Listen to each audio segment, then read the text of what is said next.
다음은 김두관 후보의 주도권 토론입니다. 아무래도 이재명 후보에게 네. 질문해야 될 것 같은데요. 어떤 윤석열 정부의 국정 운영이 지금 3년 차인데 네.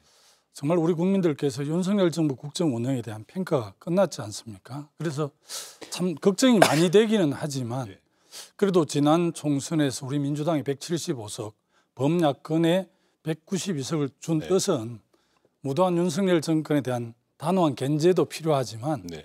현장에서 민생이 굉장히 어렵기 때문에 책임 있는 국회 일당으로서 민생을 확실하게 챙기라는 요청이라고 생각을 합니다. 그래서 저는 한편으로는 대여 투쟁을 하지만 한편으로는 또 민생 부분에 있어서는 또 그래도 여당을 설득을 해서 투트랙 전략으로 가는 게 네. 우리 더불어민주당이 국민으로부터 신뢰와 사랑을 받는 길이라고 생각을 하는데 혹시 지금 국민들이 보기에는 우리 당도 투쟁 일변도로 나가는 것 같이 느끼지는 것 같거든요. 그래서 혹시 기조를 투트랙 전략으로 바꿀 의향이 있는지를 좀 우선 묻고 싶습니다. 우리 국민들께서 보시기에는 아마도 민주당이 주로는 정쟁적 사안, 또 정부에 대한 비민주적 행태를 지적하고 교정하기 위한 활동에 집중한다고 생각하실 수가 있습니다.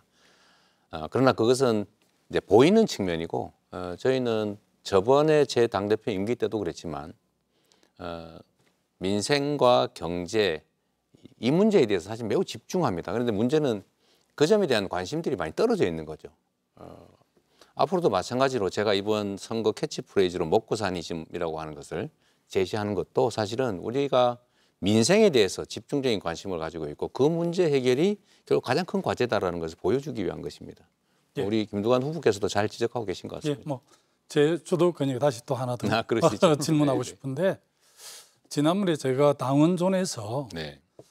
새로운 시대를 열기 위해서는 87 체제 6공화국 헌법을 네. 이제는 좀 정리할 때가 됐다. 그래서 정말 한국의 그 구조를 새롭게 고민해야 된다. 네. 아까 말씀드렸듯이 정치 계획 없는 민생은 어렵다 이런 생각에서 그렇습니다. 제가 이제 4년 중임제를 주로 하고 또 지금 대통령 임기를 1년 네. 단축을 해서 2026년에 대선과 지방선거를 네. 함께 치르는 안으로 이렇게 제가 제안을 했을 때 네. 토론회에서 이재명 후보께서도 내가 대통령이 되면 1년 임기를 줄이려고 했다 이렇게 그렇습니다. 말씀을 해주셨는데 혹시 누가 당대표가 되더라도 이번 9월 정기국회 교섭단체 대표 연설에서 혹시 7공화국을 열기 위한 네. 개헌에 대해서 좀 천명해 주실 수 있는지 좀 간단하게 싶습니다. 말씀을 드리면 중요한 과제고 또 반드시 해야 될 일이긴 합니다만